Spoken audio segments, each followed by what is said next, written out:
You cannot control traffic, politics, or the weather. And believe it or not, that's actually good news. It sounds strange at first, doesn't it? Most people burn themselves out chasing control over things that have never been under their influence. They worry endlessly about the future, about what someone might say, or about how the world will shift tomorrow, as if anxiety itself held some secret ability to rewire reality. But it never does.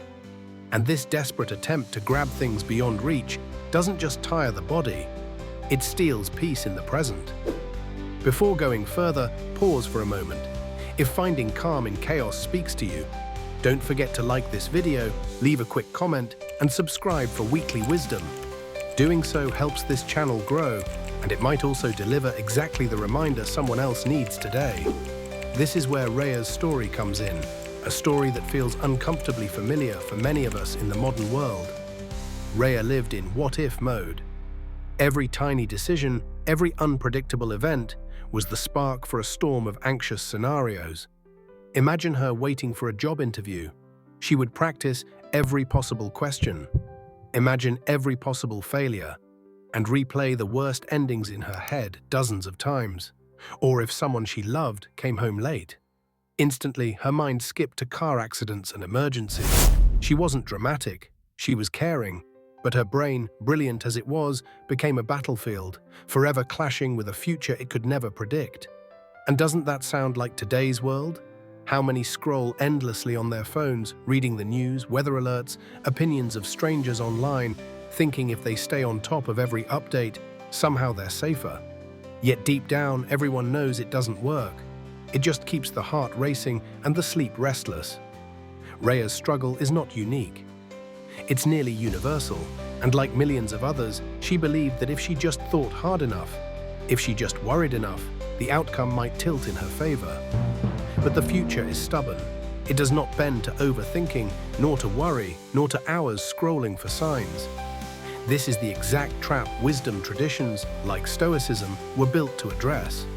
They taught that real freedom doesn't live in changing the outside world, but in mastering the inside response to whatever comes. They weren't naive. They knew storms, accidents, and insults would always exist. But they believed calm could still be found if one learned how to carry it within. One evening, Reya had a big presentation ahead of her. Her thoughts were a whirlwind. What if I forget my words? What if my slides freeze? What if the room goes silent and they all laugh? She panicked aloud to her friend Andre, whose calm energy often countered her storms. Andre listened quietly, then offered something Reya didn't expect. He told her, "You know, most of the disasters we fear never actually happen. Our minds are like runaway storytellers, inventing crises before there's even evidence anything is wrong." He explained that it's like looking across a park and seeing people walking toward you. The brain instantly declares, "They're dangerous, get ready for attack." But in truth, usually they're just other ordinary people, maybe even smiling, on their way to somewhere else. Reality is far gentler than the fiction our fear writes. Reya argued back, "But what if the worst does happen? Shouldn't I prepare?" Andre smiled. "Preparation is wise, panic is not. One builds strength, the other builds suffering." What Reya was practicing wasn't preparation, it was rehearsing pain over and over before it even arrived. And most often, the pain never arrived at all. Her presentation went smoothly, but still later that week, her mind spiraled again. A colleague offered blunt feedback, and instantly she thought, "They think I'm incompetent. This is the start of my career crashing down." Andre reminded her of a simple truth. Problems aren't defined by events. They're defined by how you see them. Two people can look at the exact same situation. One calls it disaster, the other just calls it part of life. Like standing in the rain, one calls it ruin, the other calls it fresh air. Who's right? Only the perspective decides. Weeks passed and another test came. Reya was waiting on news of a possible promotion. The more time ticked by, the more powerless she felt. "It's in fate's hands now," she muttered, bushed, checking her email every few minutes. "I just hope the universe is kind." Andre, hearing her desperation, leaned in with another truth. Relying entirely on a result you don't control is like handing away your freedom. Instead of praying for the outcome, Focus on what you do control, your effort, your responses, the way you carry yourself no matter what happens. He adjusted the perspective. Why beg for yes or no when you could ask life for courage, steadiness, and resilience instead? That's a power nobody can take from you. For once, his words struck deeply. Reya realized she had lived most of her days bargaining with outcomes, begging for control where none existed, and no matter the outcome, good or bad, she would end up anxious again, waiting on the next uncertain result. But shifting her focus, that felt like freedom. Finally, the email came. The promotion was denied. The first wave of disappointment hit like a punch in the chest. But immediately after, something new rose up. She remembered Andre's reminder. Strength doesn't come from getting every outcome right. It comes from choosing not to collapse when the outcome is wrong. Instead of spiraling, she steadied. She let herself feel the sting, but reminded herself, I can learn, I can adapt, I can keep my calm. And in that moment, her freedom grew. Because true freedom doesn't come from changing the weather outside, it comes from being unshaken in the storm. It's not about getting constant yeses, it's about not being destroyed by the no. Of course, Reya wasn't transformed overnight. No one is. She still faced hard days, still battled what-ifs, still reached for her phone and spiraled through worst-case news. But now she had something she didn't before.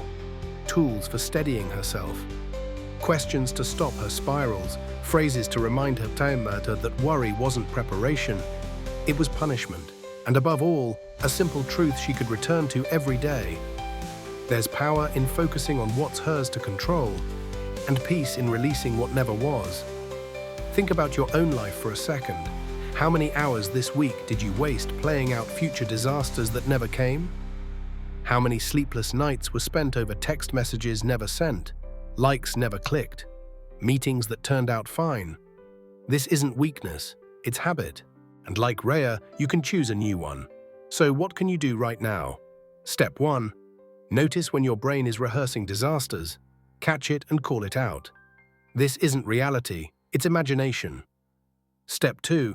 Redirect to what you control, your tone in the meeting, your next step in the project, your decision to go for a walk instead of doom scrolling. Step 3. Release everything else. The weather, the algorithm, other people's moods. None belong to you, and carrying them will only make you bleed before the battle even begins. Life will never stop being unpredictable. There will always be delays, rejections, surprises. But the way you see those moments can shift everything. You can walk through life as Reya once did, chained by fear of outcomes you never owned. Or you can walk like she's learning to, anchored, steady, and inwardly free. So next time worry rises, remember Reya. Remember the modern storms, traffic, emails, comments online, expectations you'll never perfectly meet. Remember, you don't need control over all of it. You just need control over you. And if this message resonates, pause right now to like this video, subscribe, and share it with someone who needs this reminder today. Because calm isn't gained alone. It's reinforced when people pass it forward. At the end of the day, the choice could not be simpler. Will you live enslaved to what you cannot change, or free in the power of what you can?